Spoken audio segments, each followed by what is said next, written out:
the Volvo XC90 T8 R design, the new sporty design look, exterior and the interior. That is today on Autogefühl, your number one resource for in-depth car reviews and your number one community to discuss cars. So this is probably the dream Volvo at the moment.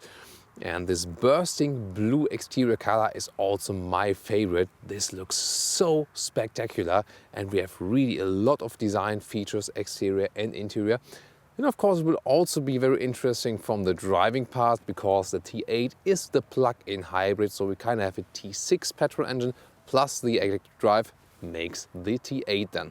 So a lot of interesting aspects we'll cover today in this review. Let's go, full HD, full screen and full length of Autogefühl.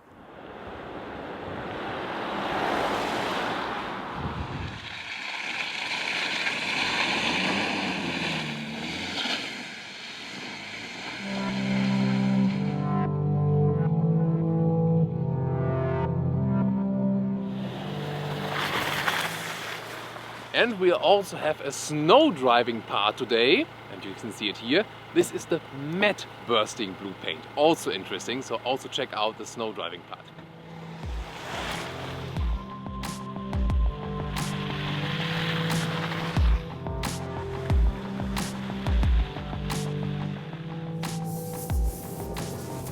And if you want, you can also do stuff like this.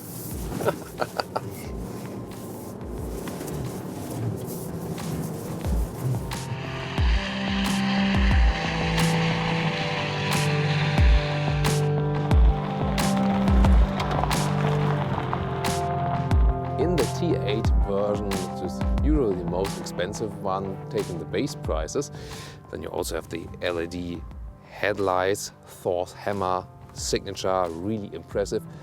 But then again, T8 is a very interesting story because, for example, in Germany, about 80,000 euros, really expensive and now combined with higher trim levels. Then again, there are also countries, I mean, in the US it's already a little bit less expensive, but then there are countries or maybe different US states where you get tax benefits, and there's someone from Sweden wrote me these days, hey, the T8 is less expensive than the T6, for example, because of the governmental benefits. Then it gets really interesting. The R design package now, what is this? You see the huge front grille is covered with a special structure and in glossy black. This is the R design, and also we got the lower bumper way stronger, and also the structure of those air intakes and part here, contrasting black and the bursting blue again. So a really aggressive, strong effect. And you can also very well compare it to this off-road package we had in the other XC90 review recently. This is a very interesting to compare those two designs here, R design, racing style here, and the off-road package.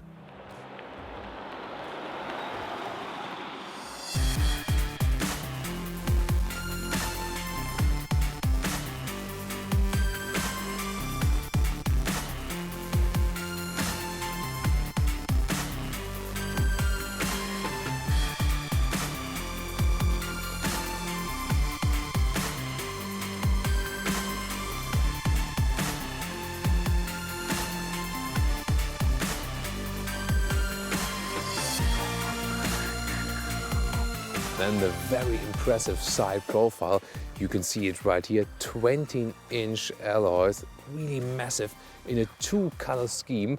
I really love them, don't you? They really look so awesome. But of course, well, with winter tires it's okay. With summer tires you have to pay attention that you don't scratch them too much. The mirror caps are contrasting here, also such a great, I mean, look at that. Isn't that really a dream XC90? When I open the car, you see they are coming out and closing in when you're parking the car. And then this contrast cover is also fitting very well to the chrome frame of the window line. The design dropping line, however, you see here, light, shadow, it's going right above the door handles. Quite often we have it right in height of the door handles. Here it's a little bit more above. Then form follows function layout. You see also the rear arches are just in normal paint color. Of course, this one fits very well. And I think just from the design view, I would pick it exactly as it is here, right on the exterior, or what's your opinion on that? And then the characteristically shaped taillights here, very central design as well here. So I think, to me, I think the most beautiful SUV there is on the market right now. And finally rear, and very interesting, you find those lines here also later in the infotainment system on the interior. And I really like it when some schemes of the exterior are repeated in the interior. What else is with the R design? Well, first of all, T8, and also says here R design logo, twin engine AWD. And then the most part of the R design is happening below here with this contrasting black line. And then we got those chrome caps around the exhaust. Those ones are of course entirely fake. The real exhaust are way in there, just like that small on each side.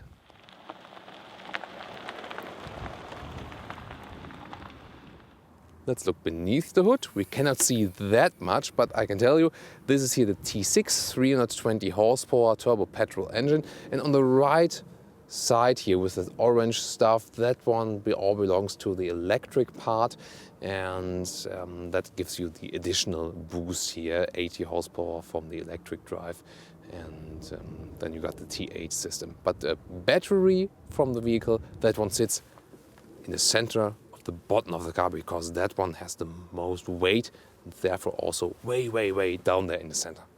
So normal fuel for that T8 engine is right here at the right part of the car. And the plug-in charge is right at the left front of the car. And there you can put that one in. By the way, almost to fit. Did you hear that? Now it's closed, by the way, and fixed. And I have to close and open the car again, so you can get it out.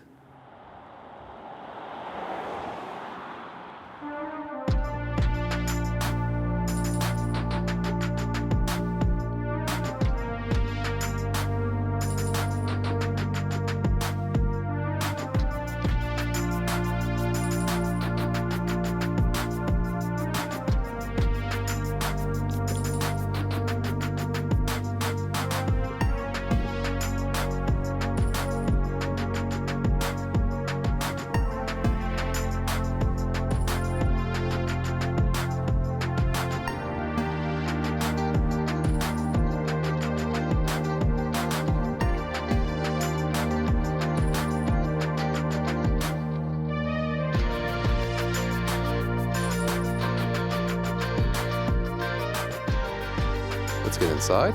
Also get a special key. I suppose it is genuine leather. You could also have done it with faux leather, but I'm not quite sure about this one. The key itself is quite beautiful, but I think the buttons, they will get, you know, a little bit shabby quite soon, I expect it. Anyway, we also got keyless entry, very solid, huge door handles, and the funny thing is they also, you see, they only go up and to the front. Really funny system. Let's get inside, and what we see here in the R design package, real carbon fiber inlets, and they look very high class and also feel, and it's very matte surface.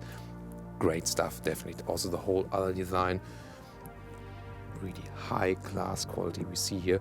This is the top sound system we see here as well, Bowers and Wilkins, and we have a great orchestra sound in here, I can promise you.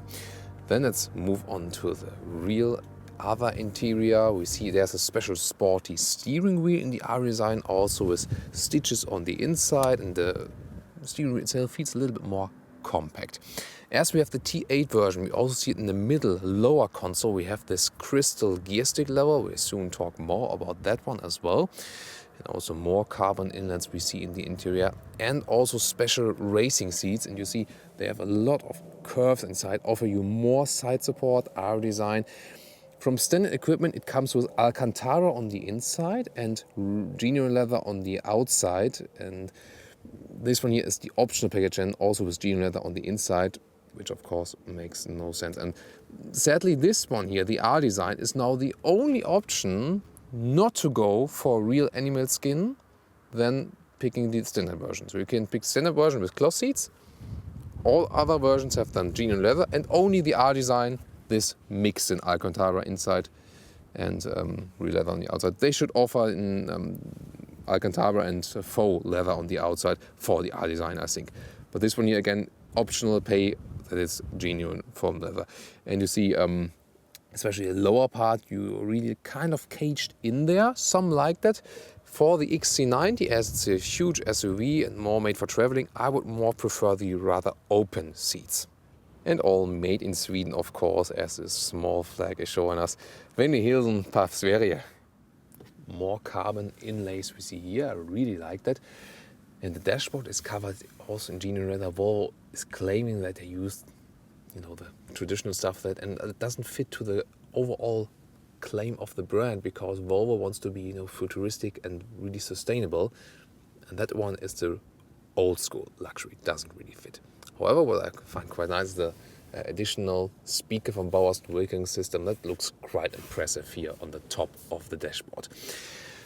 They've really stepped up the quality level here with the XC90. Also, if you compare it to early production models, we've seen there hardly any parts, which lag behind a little bit. Maybe the inside of the steering wheel, the cover here, it's not my favorite. Also, the buttons at the steering wheel, also not my favorite, but they have become better, definitely.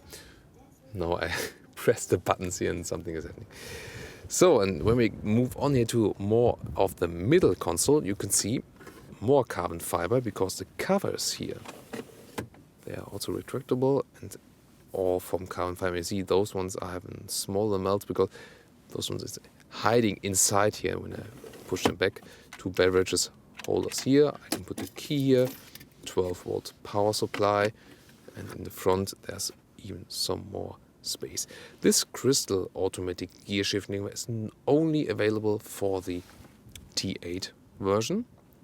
And this is really exclusive for that one.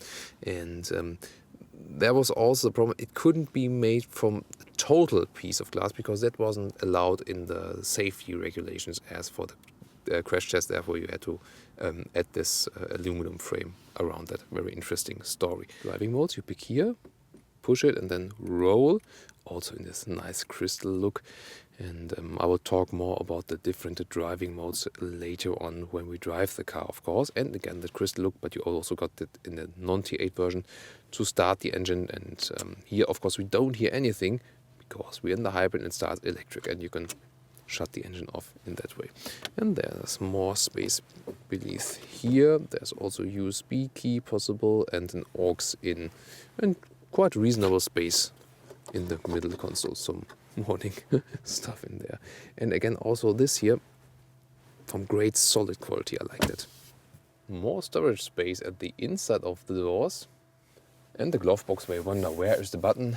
It's right here at the middle console. You press it right here and then it slides down smoothly, as I would expect it, in quite some space. And it is also cooled here. With this lever you can cool the glove box. Then about the really huge infotainment system, you see it right here in this vertical layout. You have several tabs, phone for example, and you can go back always with the menu button. And going for the setups here, there are, for example, I can also go to system and also change the language to English. So the first start was for all our German viewers, and now we're going international. And sometimes you do search something, because it's not the most intuitive system. Of course, you have to get used to it. Also with the vents here, you can activate them here. Going here for the how strong it is. Maximum is also possible.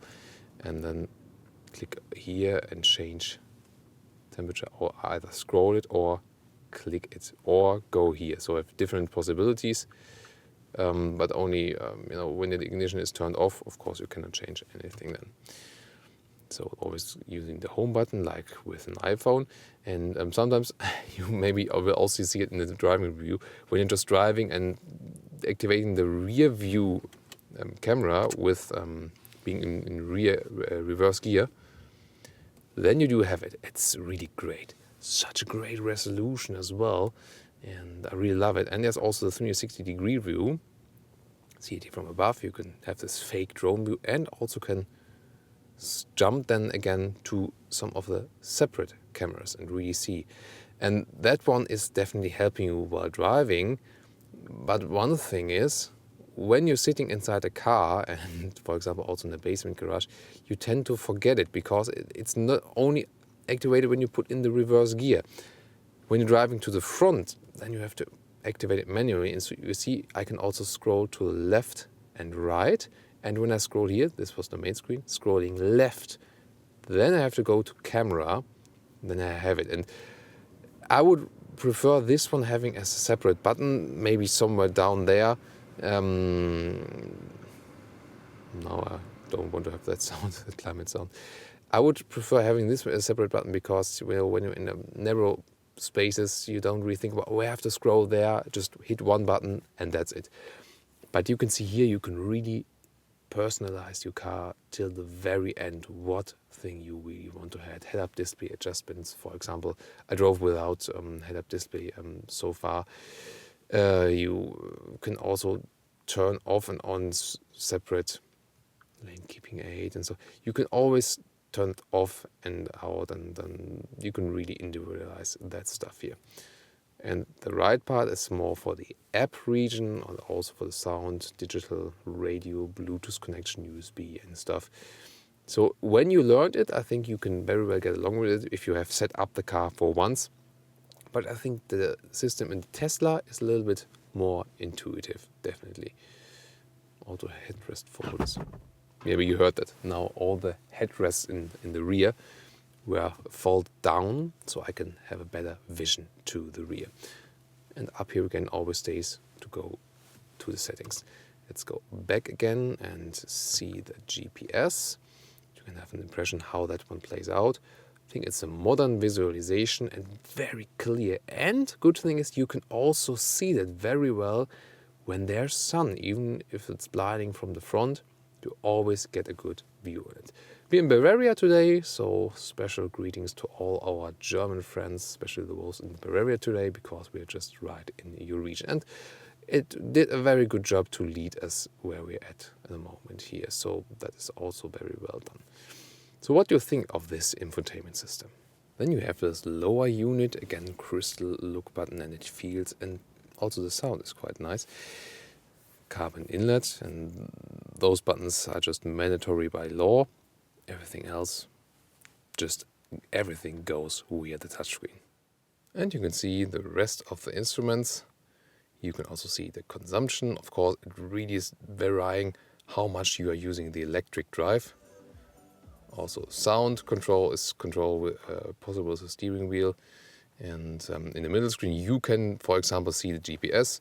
But also, for example, when you open the door, then something pops up there. And all of the speedometer is all in digital then. And on the right side, you see, for example, which gear, neutral, D. This car is equipped with the optional panoramic roof. It's not too huge here in the opening, drawn all the way back. But of course, the glass part goes all the way back. And let me turn on the ignition. That roof is moving. See how it looks closed. There it is. And then you can also put a shade when it gets too hot. Very slim, a very elegant solution, definitely.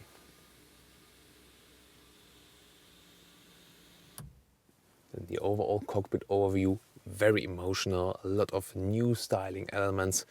Also how the big screen is framed in, the size of the screen. Yes, it's of course bigger in the Tesla, but here, you know, for the 4 Volvo is really huge, and also in comparison to other cars, definitely. And they really have thought about some nice emotional details, and it's still a very clean Scandinavian design, and that's what I also love about the interior. And as I said, the build quality is really good. The one of Audi is even a little bit higher, but they have, of course, a very different style. And that's the question also, what do you prefer? One very nice element here is, by the way, also the rear mirror, which is totally frameless. That is, you know, also a very cool feature. Let's get in the rear compartment, and very easy entry here. By the way, you put a sunshade up. Also nice and easy solution, adds to comfort in the rear compartment. See also the same design as on the front seats, and you already see that you got a lot of space. And let me just check the space. I got the seat as I would be driving 1.86 m. And you see, there's so much space here really in the vehicle. Well, we got the panoramic roof. That is coming very close. So if you want more headroom here, then you should get rid of the panoramic roof. But of course, especially for the rear passenger, it's nice to see out there. You can also move those seats to the front. That's a very important thing because that would work for me still. And then I have more space behind me that will work then for the 6th and 7th passenger. And we'll check that one out later. And this is possible. I can also move on to the middle seat. And you can do that with every... It's like riding a horse here. With every single seat. And even here in the middle part, an adult could sit. It's not the most comfortable part, but still it would be possible. Another important or interesting thing is also this one here has an integrated child seat. You know, when you're a little bit smaller. Also a very nice solution. And beverage holders here inside. So a lot to discover here, definitely. And you can also pull this strap here to move the seat forward. And then you can have so many different setups. And here at this seat is two more possibilities to flip it. First of all, you can use the lever here below, and that one turns the whole seat. And you see here, the head restraint went down. Very practical solution. Then we have it totally flattened out and can load some very long things in there. And then if we put it up again, another solution then is to pull the lever up here. And that is to move the seat and also slide it forward to have access to the 6th and 7th passenger. Right now we have luggage there because you first want to show you the luggage compartment, and then we can also flip to the 6th and 7th seater option. Very nice solution here all the way about. So flexible the car really. By the way, if you want to load even longer things from all the way to the back to all the way to the front, with the electric seats here, this is the only option to put the seat all the way behind, and that's the maximum that is possible with those sport seats. So you can forget it. Mainly, you just have to rely on the space here from the trunk to the front part of the seats. Optional, you also get the 3-zone climate function. Well, it's actually 4-zone. Here you can activate the vents, temperature set. Well, it's, I think because the engine is not running, it's getting deactivated again. And also seat heating for the rear passengers. One thing that came to my mind is, will the headrest also fall down when you press the button here, when my cameraman will press the... When I sit here and yes, that hurt. I bit my tongue now. So this was the live test. Yeah, you can scroll back and watch it again. Yeah, I have a lot of fun with that one. Because I initially thought, okay, there are also some sensors that realize when someone is sitting here and you see, someone hasn't wearing a seat belt. And usually this sensor should maybe also tell the headrest fold that someone is sitting here. Then maybe my tongue wouldn't hurt now. So if you're a family father or family mother and your children sit here in the rear and they're doing some crazy stuff all the time, maybe spilling ice cream all over the car, and you say, stop it, and they are like, then now you have the power to punish them. Just push the head restraint button and then they get a nice slap from the head restraints. But no, seriously, for me it was painful enough. You shouldn't do that with your children because that might break something, because that was really powerful. And looking at the instruments and behind, we also test the sensor for the seat belts. See, this seat is red at the moment. Now you see that the seat belting, and that shows us the car has a very good sensor if someone is sitting here behind. And maybe just one more test when I push the button right now. Here, the headrest fold. Let's push it now as the seat belt is activated in the rear. So I'm now wearing the seat belt, and let's see what happens now. Okay, I still would be hit by the head restraint. Both sides went down again. So I think Volvo engineers, this is something you still have to work on. Let's open the hatch. We can do it also with the key. And let's see, security. Yeah, that was okay when opening it. Let's close again. Yeah, that's okay from the sensitivity. I think it could be even a little bit more sensitive, but overall, if you compare it to other cars, was well done. The interesting thing is partially different even from the same model, from vehicle to vehicle. I'm not sure why. So we have pushed all our luggage in the front, and you see you have really a lot of space here. That goes all the way until those seats, and the cover here is in a rail in the front. You can do it like this and like this, but also all the way up and then slide it in completely. You see the seat belts for the rear seats, they are kind of clicked in here. We can soon use them as well. And we will also remove that part that we can have here a better view on all of the luggage compartment. So far, I want to show you this detail, that we can have some hangers here. Lots of light. And below here we got it, all the equipment for the hybrid drive that we can plug it in. This is for normal German household plug in that case here. Also, to lengthen the area maybe when you have power inside your house and want to the cable outside to front of your house. And then we can also show you where to plug in that very soon. But so far, let's concentrate on the luggage area, because now we'll get the luggage here a little bit to the front, because the 6 and 7 seats are hidden right here. Now it's again Thomas working out. And let's first show you how we have the most luggage space that is available in total. And that's the way. There it is. And there you see all is flat. Really great system, and you have a lot of space to the back. And then let's remove that little fella here. It's always a tricky thing. And yeah, I just lay it to the ground just for a second. We can get rid of it. Now it's also possible to flip up the 6 and 7 seat. You see the system is really easy. You need some power, of course. Seat belts are ready then. And what is possible now, for example, when I have the seat up here again, now I can use the upper lever at the seat. First of all, I push the seat a little bit to the front.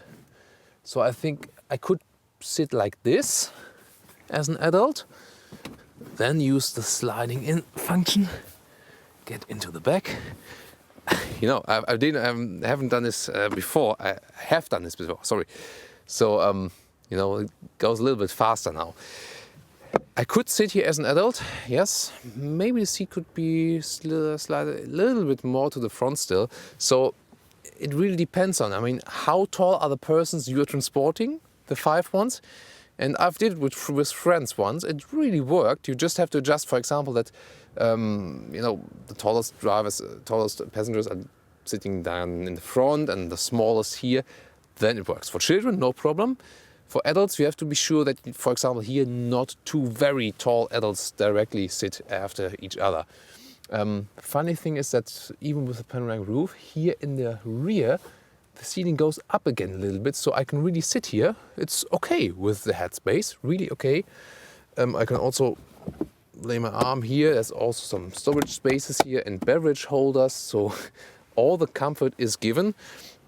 Well, I cannot really sit straight here as it is right now, but if I would slide the seats more in the front, I could sit here perfectly also with knees, but then again it's the question, how much knee space is left there? Maybe we can try that out once more. So let's just imagine I want to have the seat that I could be really sitting there very comfortably. So you can imagine, I think it should be like this. In and out and in and out. So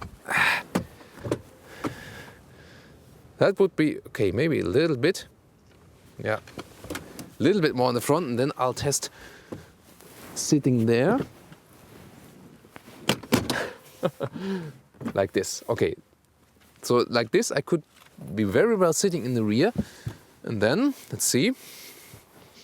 Yeah, that totally works. So I would say 7 adults. Maybe let's test this seat here. To put that one up again. If that would still work, that's really interesting. Yeah, because you see all my knees are here. So I think definitely 7 adult proof. And how much luggage space do we have left here?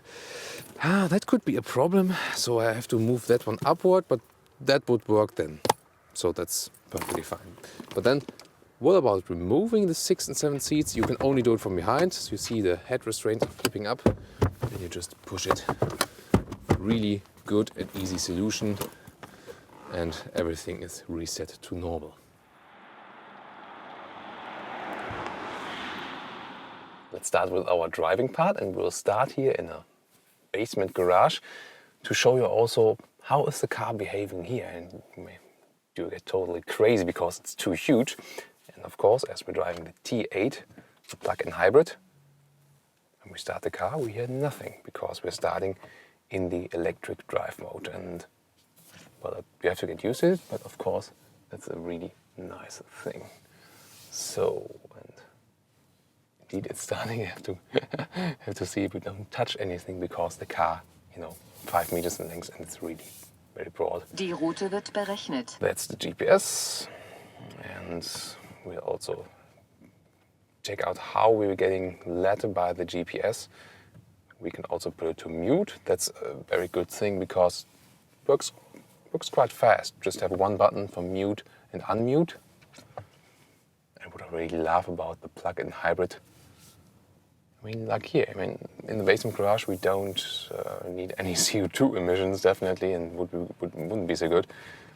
It's just very silent, how we just let the car roll a little bit. And, well, that's, I think, one of the best things about the T8 hybrid. In general, yeah, it doesn't make too much sense with this about 40 kilometer of electric range. Well, you have to be there. Always pay attention that you don't touch anything here. It doesn't make too much sense at all, of course. But, if you see something like this here, cruising around here, this is very relaxing. Or maybe also just the last few kilometers in front of your house, and that you don't annoy your neighbors with going front and back when parking in, and that can be quite good done as well. So now we're exiting here, and yeah, now we have this R design alloys, and so I also don't want to scratch them. Therefore, I can tell you, if you have to go in such very narrow parking garages, that is really close, as I can see in the rear mirrors, and especially then if you got so huge alloys. And here, for example, now I have to go back and then forth again because it couldn't really make the corner. Wow. And yeah, that's one very bad thing about such heavy and big cars, especially if you're in Germany or in other European cities. You really tend to have problems. And I expect when we go up the ramp now, maybe the petrol engine will also be activated. Yeah, there it is. You hardly hear it, because the petrol engine itself is also quite silent. Oh, and again, another high pavement. Yeah, and that's it. And you see, we made it out. That's a good thing. So, and there is daylight. Now you maybe hear it. That's the petrol engine, the T6. So there's the T6, 320 horsepower, plus the electric drive, 80 horsepower. But really, the T6 is very silent, and the car is so well isolated from the sound that you hardly hear anything then. And that's, of course, a very good thing. So then we'll see where GPS is leading us. So But besides that, when in not so narrow environments, the funny feeling is that because the steering is very gentle, very light, the car is so silent and so easy to drive overall, then again it creates a feeling that the car would be smaller. But that's just, as I've shown you, as long as you don't really get to very, very narrow corners. Yeah, about that plug-in hybrid, the question is, should you go for it or not? Well, in Germany, for example, it's more expensive. I think it's more about what you pay for it, but in some other countries where we get the benefits, I've mentioned that earlier, it can be less expensive to go for the premium T8 version. That's of course a very remarkable thing. And then I would just say, okay, why not? And if you can charge it somewhere, again, why not? You might ask yourself, what about the all-wheel drive of that system? Because it's different than in the Audi Q7 e-tron we've shown you. Audi Q7 e-tron review, that one will also be linked in the video description. Always be sure to check out Autogefühl video descriptions. We always have a couple of links there. If you have finished this review here, then there's always something more to watch or check out some of our playlists. In the Q7 e-tron from Audi, there we have the permanent all-wheel drive, and then the electric drive is assisting both of the axles. Here it's a little bit different. Here the front axle is driven by the normal combustion engine. Hello, Mr. Taxi. Where you want to go? He isn't sure yet, I think. Yeah, there in the Q7, the whole system for the both of the axles, and here it's a little bit different because combustion engine is driving the front wheels, the T6, and then the electric engine is driving the rear wheels. And so altogether you got the all-wheel drive again. And we have had a couple of XC90 reviews, and people were asking me then, well, what's happening when the battery is depleted? And I've talked to it to Volvo engineers, because that's a quite remarkable thing, because in general, when the battery is depleted, the car tends to go for the front wheel drive only then. I mean, why not? That's also okay. But then, and that's a remarkable thing, if you go here into the off-road mode, because we have driving modes, I will also soon show you more about it. If you then go into the drive mode and select off-road, then the car is still running on all-wheel drive. And how is that possible? Because then the battery or the electric drive then is kind of charged by the engine, the normal combustion engine, and directly giving out the energy again. It seems a little bit strange. They have implemented this system that if you really need the all-wheel drive, maybe if you're stuck in sand or deep mud, then you still can have the all-wheel drive. And I think that's a reasonable thought, definitely. However, it's of course not that efficient, because efficient is this hybrid only when you really plug in the cable and not when you just recharge the battery with a combustion engine. But that's how it works, and I hope your question there is answered in that respect. I can only stress that you have so much space here on the inside. You feel it also when driving, because the windows here receive not some modern coupe style layout. This is really classic, huge SUV style. And you feel you can really breathe and relax in this car. And as the sound insulation is so superb, it's really one of the best cars if you think about you want to go for some really long traveling. That's for sure.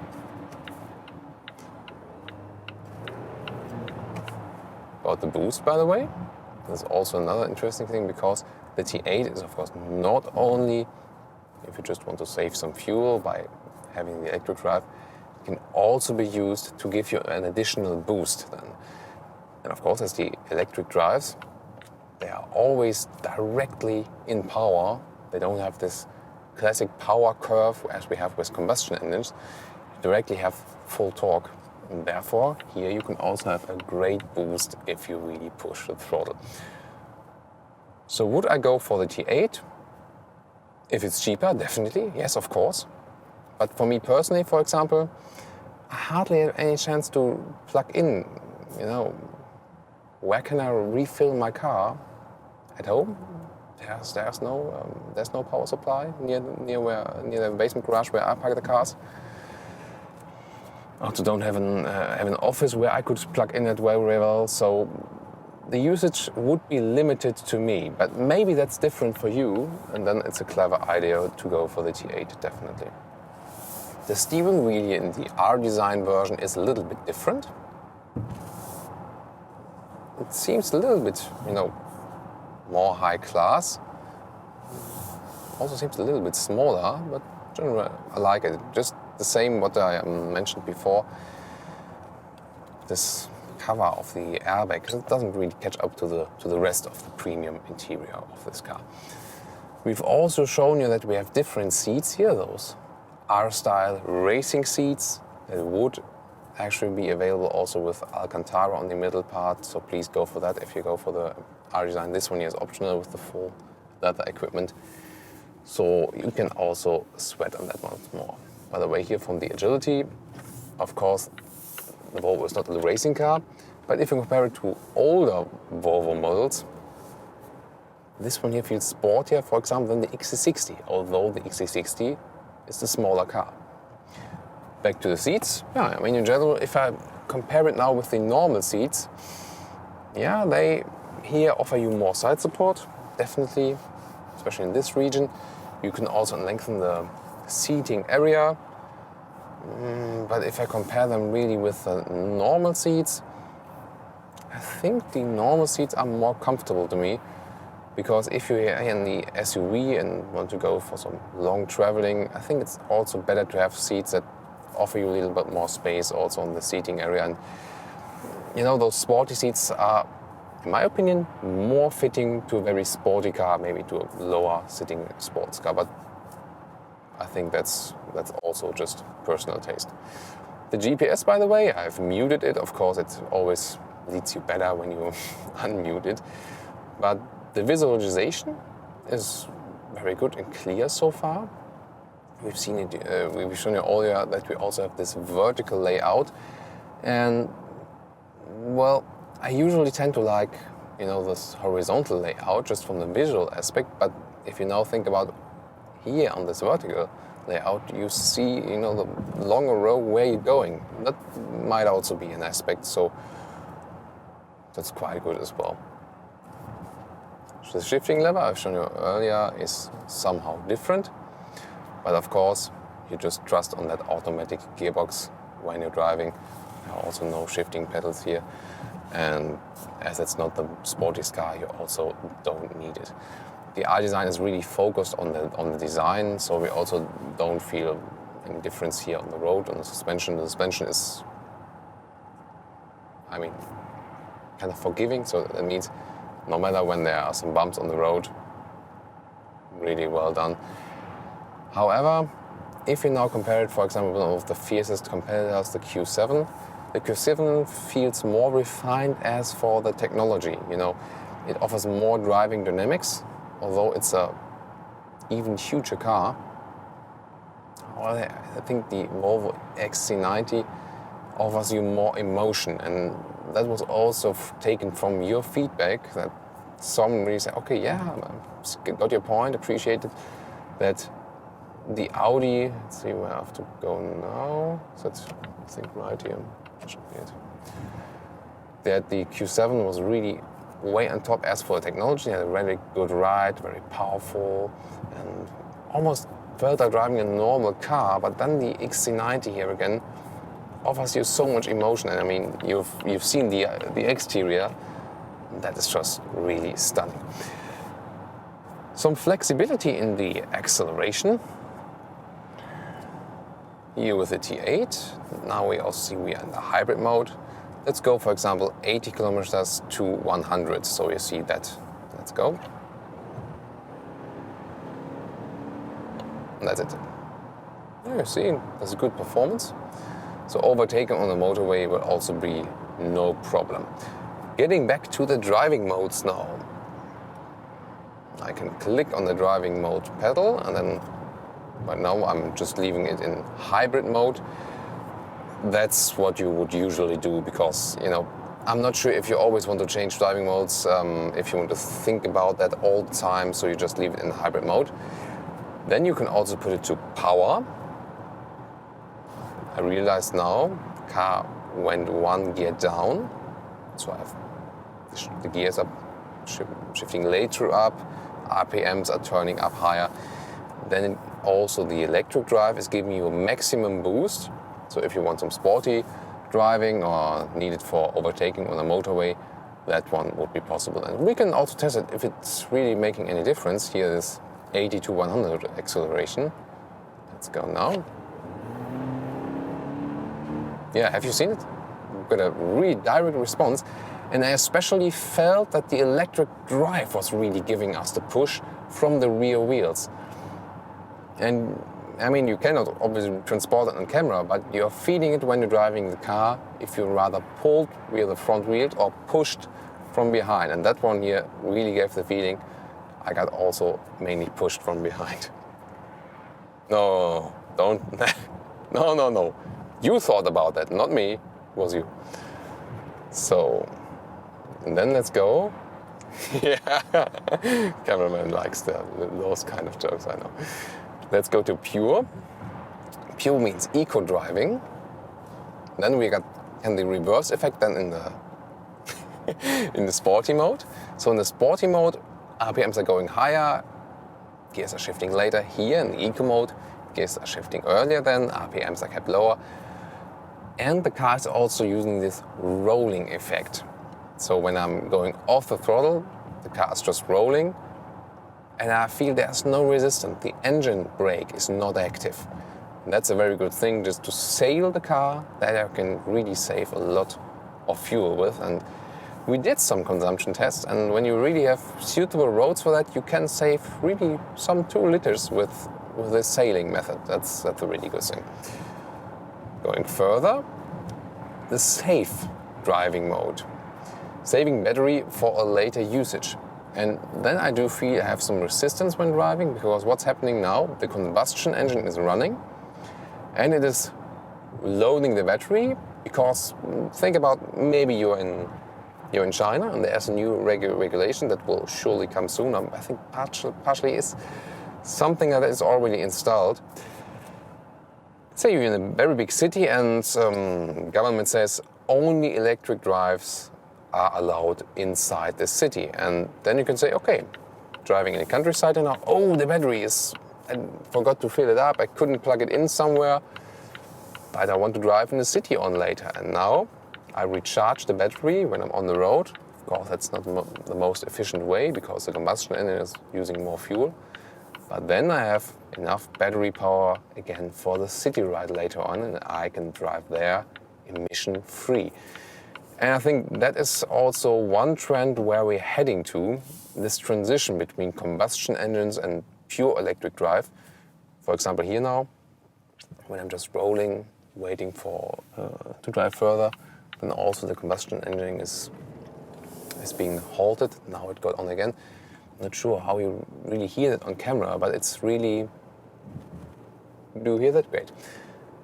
But I can tell you, it's really just a slight transition, and they have really managed that very well. But sometimes I ask myself, maybe some of you guys watching this are also more into engineering from your profession, because sometimes I ask myself if the engine is, quite often turning on and off, on, off, on, off again.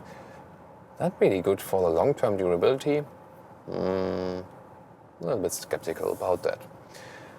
When I'm lifting my foot from the throttle, by the way, or just use the brake, also the recuperation is active, so the battery is recharged. But then again, it would be better if I'm in this pure eco mode, because it's more efficient to let the car roll than to recuperate and then use the battery power again. At least if you're going straight. If you're going downhill and want to brake anyway, want to reduce your speed anyway, then of course it's better to use the recuperation. And then we got the last driving mode, that is AWD, all-wheel drive. Also the start-stop function is turned off now. And then it's what I was explaining initially. Now I have the guarantee that the car is still all-wheel drive, even if the battery is empty. Right now I have a battery range of about 16 kilometers, says here still. But now definitely got the all-wheel drive all the time, and when I push the throttle, I also feel that I get power from the rear again. So a lot of things to do with this car. We really has a lot of interesting things to tell you, especially when we got the T8 hybrid. But as I've also shown you in the interior review, one of the main things for me would be to have this very cool crystal gear stick. That's one of the main reasons to go for the hybrid as well. Other than that, I think it will really come down to, do you have governmental benefits? Yes? Then definitely go for that one here. If not, then it's really doubtful if it will make sense money-wise. Of course, some are just fans of electric cars. I am as well. But then again, if, for example, in Germany, we do not have governmental benefits for electric cars yet, besides of, some reduced annual taxes for cars, it's really way more expensive to go for the T8. But what was really interesting, as we had our initial report of the XC90 reviews, a lot of people from the first buyers were really getting the T8 with full equipment. That was really a remarkable thing. But good thing is also, when you put it in with the full equipment, you kind of equivalent price-wise with the other cars of the premium segment. Going back now to the hybrid mode. You see hybrid mode, also the combustion engine turned off, and I can start driving electric when I'm just slightly pressing the throttle. Still electric, still electric, still electric. I think. Still electric? Yeah.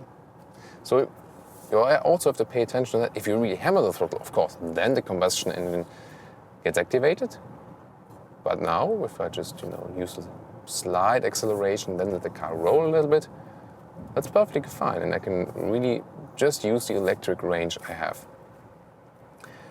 Yeah, but the other point I was heading to, if you take this car rather naked, then without any big equipment in it, then the Volvo is definitely cheaper as the other competitors, and I think I would rather go for that, because you don't need all of the equipment in here, and of course one of the most important thing with the basis XC90, you also get the cloth seats. Yeah, I think a very impressive ride again here.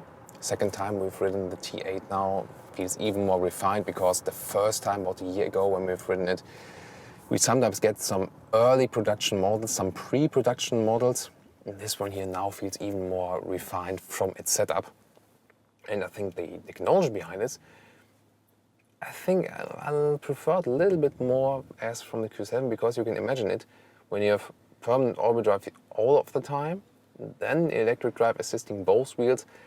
That doesn't sound that cost efficient to me than this split here. And I think that's also one reason why they went for it. I had a question also lately about the other plug-in hybrids from Volkswagen, Golf GTE and Passat GTE. We're asking, oh, Thomas, is that all-wheel drive? No, it is not, because Volkswagen there also says we want to offer those plug-in hybrid electric cars at a lower price, and therefore we're not going for the all-wheel drive system there, because it always creates more cost. We just have the front-wheel drive and then the electric drive to assist the front-wheel drive. So that's again another system. You see, in this electric and hybrid world, a lot of different systems are out there, and the question is, who will prevail? And at the end of the day, it's also up to you which hybrid system you prefer best. I think we gave you now a lot of impressions from driving the XC90, and again, it's a very relaxed car to drive, no matter which engine you pick. But of course, as you have these electric passengers here always, the T8 is the most relaxing one of the relaxing ones. That's, I think, a good conclusion for our driving part.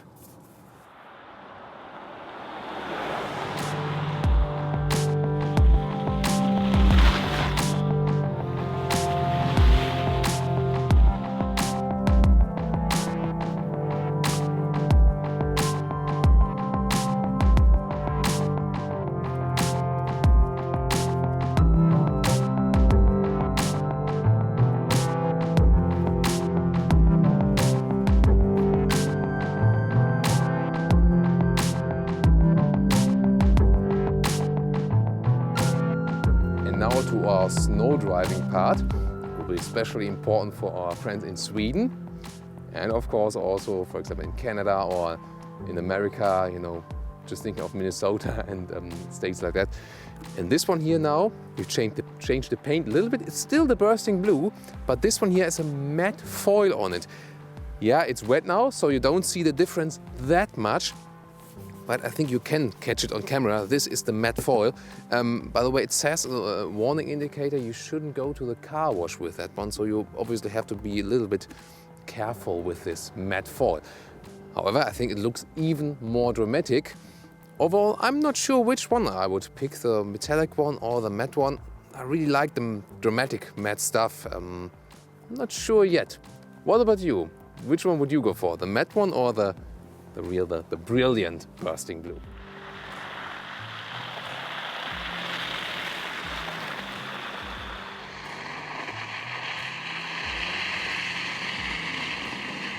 Let's now do the snow driving. It will be very much fun. And I'll go to the AWD all-wheel drive mode that we always have because I also maybe want to drift around a little bit. Therefore, also need the electric support from the rear wheels. We also have the air suspension here. This is optional, and if I could also go to the off-road mode, but that would be only for limited speed. And then the car is also going up.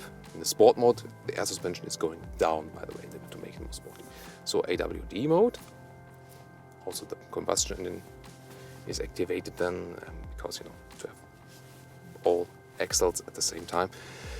And we start just, you know, as you would ride the car normally in the snow.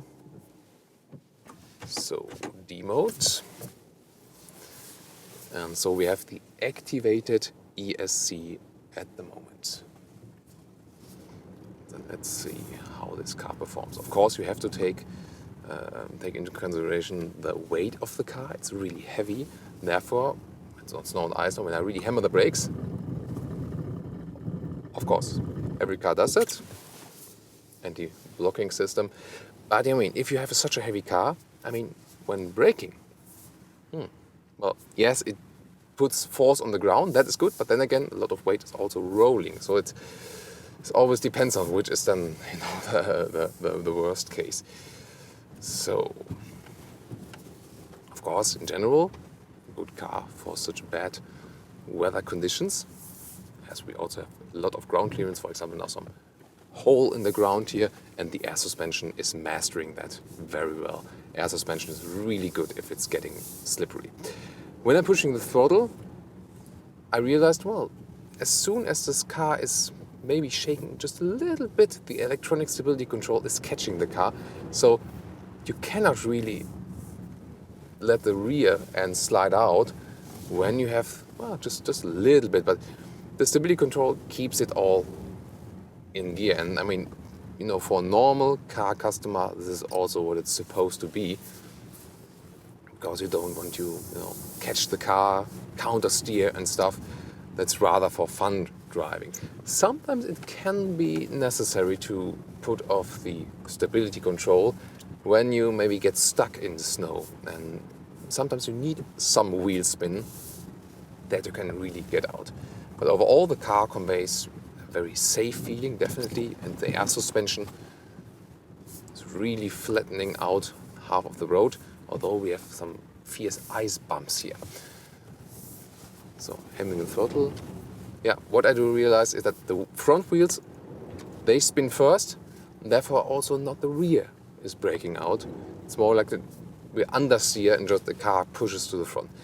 But as long as the electronic stability control is in set, hardly can happen to you when accelerating. Of course, the risk still remains when the car is just icy and the car is just, you know, rolling forward and you cannot steer anymore. But it's more to do with the ground surface then. Something different happens. In the touchscreen, I can go to the ESC Sport mode. And then the electronic stability control is drawn back. And we realized here already, now I can slide around the rear. To remember, the rear is just driven by the electric engine. And I don't have any electric range left yet. I mean, it says 3 kilometers, so hardly any battery power left. But still we do have the all-wheel drive because I'm in that all-wheel drive mode, and that's what I was telling you earlier. This car can always be driven in all-wheel drive mode if it needs to be done.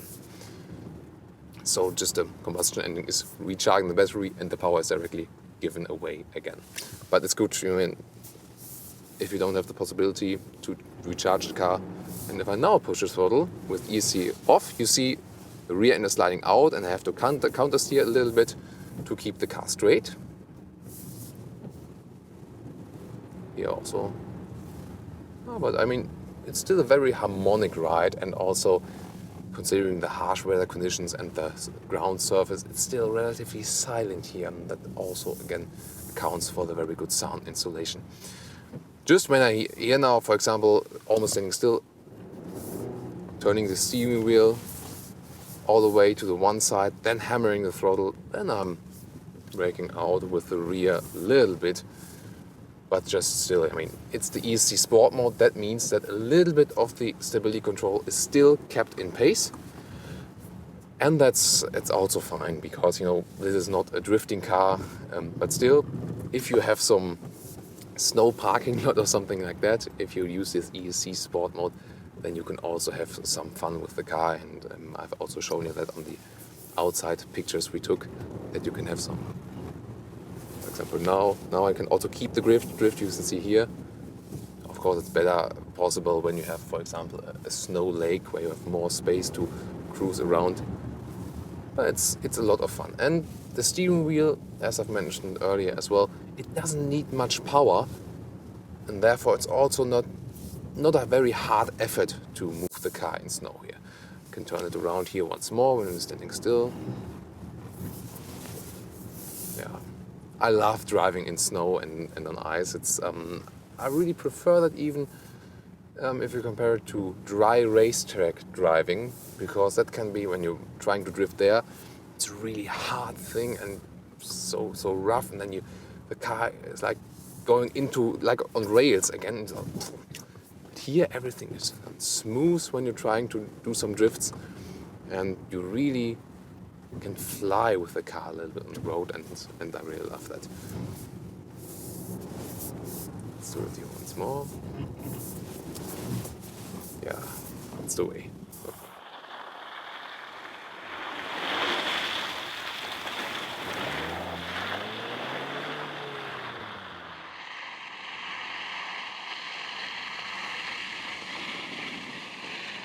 Okay guys, one more I got for you, and we try to get the car totally out of control. Or let's keep it in control first, but here you can see I can really get it straight if I really force the issue. And what is very interesting, what I've also experienced, if you're really totally out of control, really pushing the issue, then the car at some point realizes you are out of control, and then the run of road protection is active. And I'm not sure if I can induce that now, but we've experienced once, and then the seat belts, they get tightened because they prepare you for the incident you would go off the road. And that's a really good thing because it adds really a lot more to your protection here in this car. So let's see if I can induce it one more. But it really just works when you really press the issue. Yeah, there it is. Did you see it? Because, you know, the car is really so much. Oh, there it is. Really interesting thing. And maybe that's also one of the reasons, combined with passenger safety with the front hood, and also other like the adaptive cruise control and all the stuff, airbags around, that the Volvo XC90 was the car that performed best overall in 2015 in the Euro NCAP crash test, and it's got about, I think, 100 points, which didn't happen before. And so in that case, Volvo is really matching up to the claim that until 2020 no one should be killed or seriously hurt in a Volvo anymore. Really looking forward to it. Was it 2020? I'm not sure. Maybe it was. Yeah, I think so. But really interesting claim, and I think the safety aspect is definitely given here with the XC90. And of course, also the fun aspect. But just if you have the ESP turned off, and of course if you have here enough space around that you can do something. Just to show you the effect, if I put the ESC in now again, hardly anything is happening. I'm just going straight, and only the understeering is possible then. You see here, pushing, nothing kind of happens. The electronics, they just rule it down. As soon as I put it to ESC off, then I can spin it around again, have some fun. But that is of course usually nothing for all road driving, just here to have some fun and doing some circles. Yeah, that's the way. The differential doesn't really like that, so I think we'll stop it by now. But I think you got some very spectacular shots from the inside as well as from the outside. I had a lot of fun doing it, and I hope you enjoyed it as well.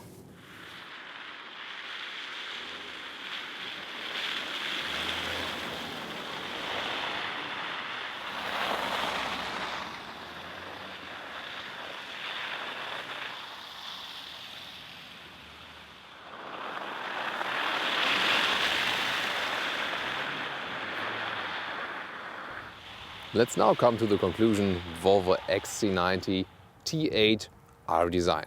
To me, definitely one of the dream Volvos overall, one of the dream cars on the market, definitely. Such a great color, the alloys, the whole aggressive look, just a dream, especially also with the contrasting mirror caps here in the matte aluminum style. I really love it. Oh, what's your opinion on that one? Interior, from the styling, also I do love a Scandinavian design. However, that full Alcantara option, or the option Alcantara and leather red on the other, that one is missing. They should offer that one, because, you know, maybe I don't want to go for a basis XC90 just to get the cloth seats. I also want to have fully equipped one, but still have a sustainable option, and that one is definitely missing. But this one comes close to it if you pick the standard version with the Alcantara on the inside, at least, not the option we have here. The car closes itself after a while, by the way, so always be sure to get the key with you. Of course, officially it says, and if you have the key on the inside, the car doesn't close, but I have experienced it with other cars so far. Sometimes maybe there's a malfunction, so always keep the key with you, but you can also deactivate that option. From the driving, should you go for the T8? Yes, if you get some benefits from your government in your country respective, and the T8 is maybe cheaper than some of the other ones. And of course, yes, it's the cooler drive, the most calm drive, because you can have fully electric passengers. And of course, it depends on if you have a possibility at home or at your office to charge the car regularly, then you can save some fuel, of course, and also have a very relaxing drive with it. Other than that, it's rather just a transition with this maximum of 40 kilometers in range in total. It won't help you that much. You have to admit that, of course. The space we get in the interior, yes, the car is 4.95 meters long, so not a short car, but the space we got in the interior is really good. You have space on all of the seats, and even here in the 7-seater option, so flexible the car. So overall, one of the cars at the moment of the market, one of the most desirable cars, definitely. Even if the driving dynamics is still better with the German premium SUVs, this one here has so much emotion, just from the design and of course from all the other aspects we've covered, that a lot of people already went for this car. So I want to hear your feedback on our review and on the exterior, interior and the driving, especially on the T8 and the R design. There's a lot to discuss, and of course we got other XC90 reviews if you're more interested into the car, and all the different trim levels, different stylings, different engines. That one will all be linked in the video description, and I hope to see you at the next Autogefühl episode with Thomas. Thank you for watching.